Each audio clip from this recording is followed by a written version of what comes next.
Assalamualaikum dear students, I hope you all are fine and doing very well। हमने पिछले lesson में क्या पढ़ा था? We read our chapter number 7 about relative pronouns। relative pronouns के बारे में इसका रिव्यू दिया गया है आपको पेज नंबर 53 पर। पेज नंबर 53 पर रिव्यू है जिसमें लिखा हुआ है रिलेटिव प्रोनाउंस क्या होते हैं। Are used to join sentences, जो कि सेंटेंसेस को ज्वाइन करने के लिए यूज़ हो रहे हों। एग्जांपल्स हमने पढ़ी थी। फॉर एग्जांपल क्या वर्ड्स हो सकते हैं? वर्ड्स हमने यहाँ से सब देखे थे पेज नंबर 46 से। क्या वर्ड्स हैं, कैसे यूज़ हो रहे हैं, कहाँ यूज़ हो रहे हैं। आप लोगों को एक्सरसाइज नंबर 13 और 14 एज योर होमवर्क दी गई थी। I hope you people have done your homeworks. Now we are going to start a new lesson number 8 54 page number 54। Words used as nouns और वर्ब्स। अब नाउन्स और verbs में फ़र्क क्या होता है? नाउन्स हमने पढ़ा कोई भी ख़ास या आम चीज़, जगह या लोगों के जो नाम होते हैं उन्हें हम नाउन कहते हैं। वर्ब क्या होता है? अब जो भी कोई सेंटेंस है उसमें जो काम हो रहा होता है या जो परफॉर्मेंस हो रही होती है या एक्शन हो रहा होता है उसे वर्ब कहा जाता है। Verb is action, action performing in the sentence, action performing in the sentence.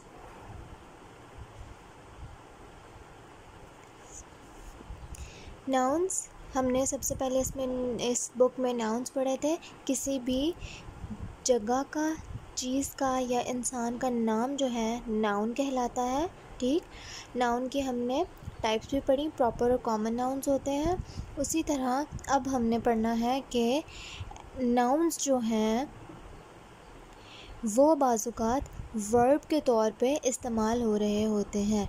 Words used as nouns और वर्ब्स, समटाइम्स वो सेंटेंस में एज ए नाउन एक्ट कर रहे होते हैं और समटाइम्स ऐसे उस सेंटेंस में एज ए वर्ब एक्ट कर रहे होते हैं। नाउन में जबकि उनके बारे में बात हो रही हो और वर्ब में जब वो एक्शन प्ले करे हों, काम, हमारा कोई काम प्ले करे हों हमारे सेंटेंस में।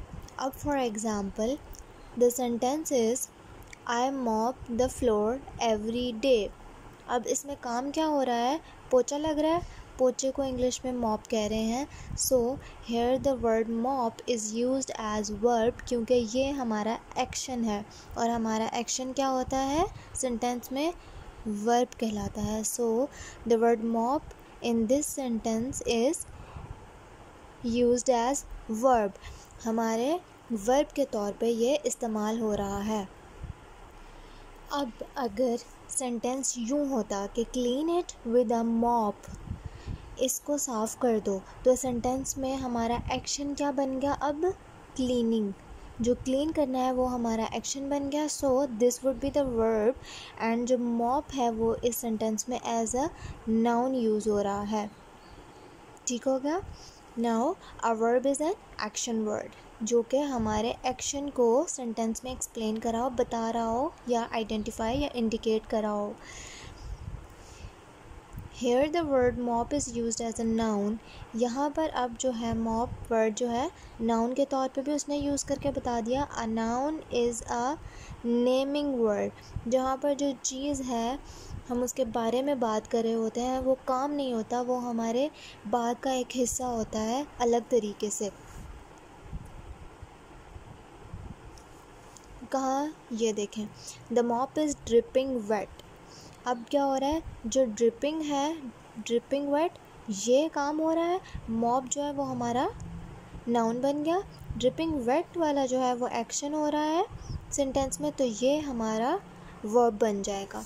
Now some words can be used as a verb और एज अ नाउन। कुछ वर्ड्स होते हैं जो कि बोथ वेज यूज़ हो जाते हैं, दोनों तरह से हम यूज़ कर सकते हैं उनको। ऐसे वर्ड्स जो कि नाउन्स भी हो सकते हैं और वर्ब्स भी। उनकी कुछ एग्जांपल्स जो हैं हमें दी गई हैं, चले हम रीड करके देखें।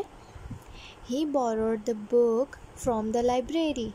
अब इधर इस सेंटेंस में जो है काम क्या हो रहा है, एक्शन क्या प्ले हो रहा है, बोरोइंग, उसने उधार ली बुक। सो बोरोइंग हमारा एक्शन है, ये हमारा वर्ब है, तो बुक हमारा नाउन है, उसके बारे में हम बात कर रहे हैं। We need to book the tickets in advance. Now in this sentence जो बुक करनी है हमने टिकट, ये हमारा एक्शन है, तो the word book would become what? Verb. The word book would become verb. In this sentence the word book is noun, क्योंकि हम उसके बारे में बात कर रहे हैं और एक्शन प्ले हो रहा है borrowing, तो ये हमारा वर्ब था, ये नाउन था। अब इस सेंटेंस में booking itself is an action, जो ये बुक और ये बुक, इसका मीनिंग डिफरेंट है लेकिन स्पेलिंग सेम है, दैट्स वाई उसको आप लोगों को एक्सप्लेन करने के लिए दिया गया है कि आप लोग आइंदा कभी यूज़ हो तो आप मिक्स ना करो। The landlord expects the rent to be paid on time. अब यहाँ पर जो है लैंडलॉर्ड एक्सपेक्ट कर रहा है कि उसे रेंट जो है टाइम पर मिलेगा। अब काम वो क्या कर रहा है, एक्सपेक्ट, और रेंट के बारे में बात हो रही है, तो rent would be noun. We rent out a room to a foreigner. हमने एक फॉरेनर को रूम रेंट आउट किया है। काम क्या हुआ है सेंटेंस में, रेंटिंग आउट हुई है, रेंट आउट किया है, तो रेंट आउट जो एक्शन प्ले हुआ वो हमारा क्या बन जाएगा, verb. Can I use your telephone.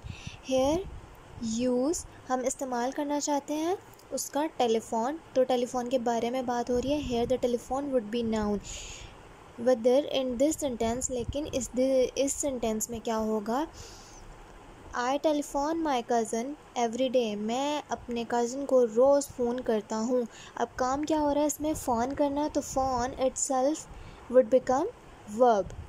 Please deliver this parcel to my address. अब यहाँ पर उसने कहा है कि प्लीज़ इस पार्सल को मेरे एड्रेस पर डिलीवर कर दो।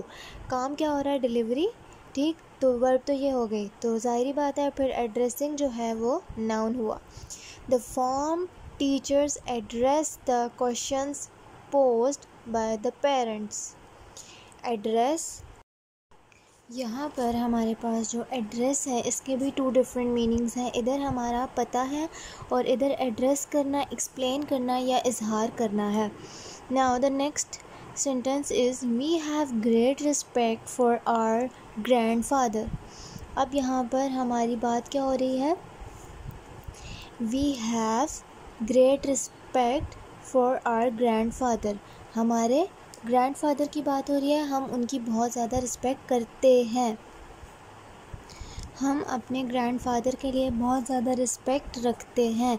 हेयर रखते हैं would be the verb, have is the verb, कि हमारे पास है, रिस्पेक्ट के बारे में बात हो रही है, तो that would be noun. The teachers respect the principles final decision. अब इसमें जो है रिस्पेक्ट इटसेल्फ एक्शन बन गया है कि वो करती हैं रिस्पेक्ट, तो that would become verb. Mary wants to pay me a visit this weekend.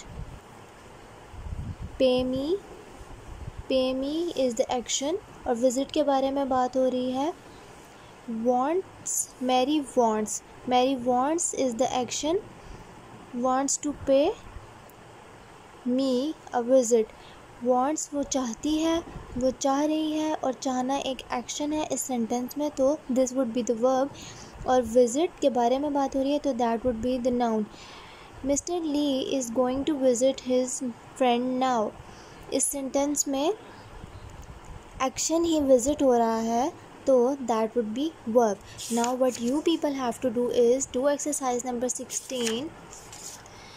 Write the word noun or verb for the underlined word in each of the following sentences. आपने simply जो है इस blanks में लिखना है कि जो underlined जो words दिए गए हैं whether वो noun है या verb है। For example, अगर हम पढ़ें can you lift the heavy chair?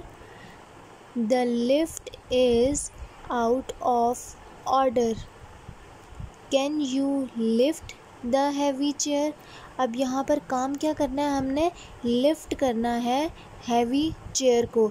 तो लिफ्ट जो है वो नाउन लिफ्ट जो है हमारा वर्ब हो जाएगा, क्योंकि हमारा एक्शन जो प्ले हो रहा है वो लिफ्टिंग है, चेयर को लिफ्ट करना। In next sentence, the lift is out of order. Out of order, काम नहीं कर रही, काम नहीं हो रहा। इज़ एक्शन, एक्शन क्या है कि काम रुका हुआ है। लिफ्ट के बारे में बात हो रही है, तो इन this sentence the lift would be noun. Now what you people have to do is solve other by yourselves. Try to do these without telling the answers before doing by yourselves. Answers पहले खुद करना है, after that you can see, लेकिन खुद से try ज़रूर करना है। Kindly do your homework of exercise number 16 on page number 56. Meet you in the next meeting with new chapter and take care of yourselves. Allah Hafiz.